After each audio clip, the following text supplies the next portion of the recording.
Selamat hari Sabat.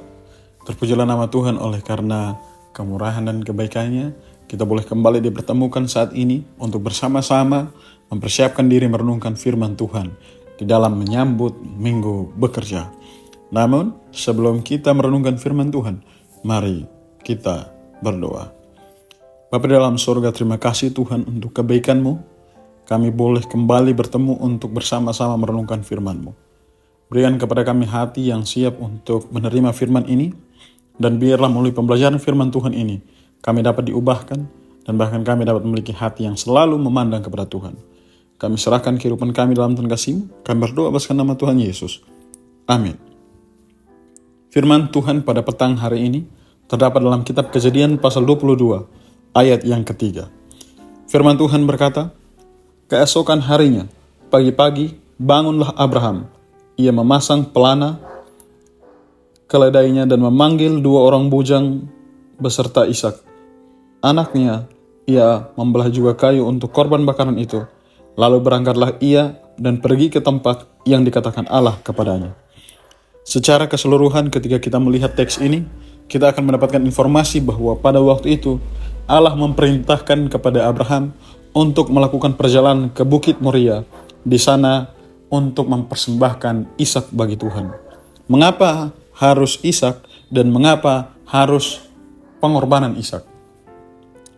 Pada masa itu, kebudayaan orang Ur Kasdim dan bahkan orang-orang pada masa perjanjian lama, mereka sering mengorbankan anak-anak mereka kepada dewa.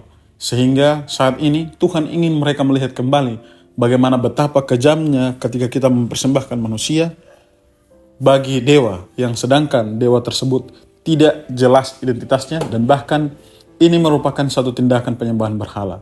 Sehingga Allah menggunakan ini sebagai metode untuk mengingatkan kembali pada orang-orang masa perjanjian lama bahwa betapa berbahayanya penyembahan kepada dewa.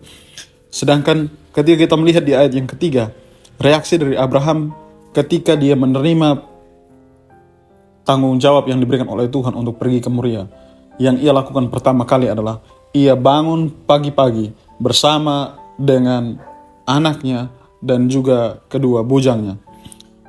Reaksi ini merupakan satu tindakan bahwa ia benar-benar mendengarkan seruan yang diberikan kepadanya, bahwa ia harus pergi untuk membawa anaknya di dalam persembahan tersebut. Kalau kita melihat secara teologis, kita boleh mendapatkan satu makna implikasi yang sangat luar biasa, bahwa Abraham tidak pernah berkompromi lagi. Dia tidak ada tawar-menawar lagi kepada Tuhan. Ia tidak meminta lagi kepada Tuhan untuk membatalkan kenapa harus anaknya, kenapa. Dia tidak protes kepada Tuhan. Melainkan yang dia lakukan adalah bangun dan pergi bersama-sama dengan anaknya dan juga bujangnya. Maknanya adalah seberapa jauhkah kita mengenal Tuhan dan seberapa berimankah kita kepada Tuhan. Seringkali mungkin ada datang banyak perkara-perkara yang di luar daripada kekuatan kita, dan bahkan kita merasa bahwa kita tidak mampu untuk melewatinya. Tetapi Tuhan mengizinkan itu terjadi untuk kita sadar bahwa Tuhan mampu menyediakan segala sesuatu yang terbaik bagi kita. Oleh sebab itu, ketika kita melihat teks ini, iman dari Abraham memang betul-betul diberikan kepada Tuhan. Ia menaruh segala sesuatu itu kepada Tuhan, dan ia yakin bahwa Tuhan memiliki jalan yang terbaik dan rencana yang terbaik. Yakinlah selama perjalanan minggu bekerja, kita akan mendapatkan perjalanan kehidupan yang terbaik bersama-sama dengan Tuhan. Tuhan memiliki rancangan yang terbaik untuk setiap orang yang datang dan bersandar kepadanya. Mari kita berdoa.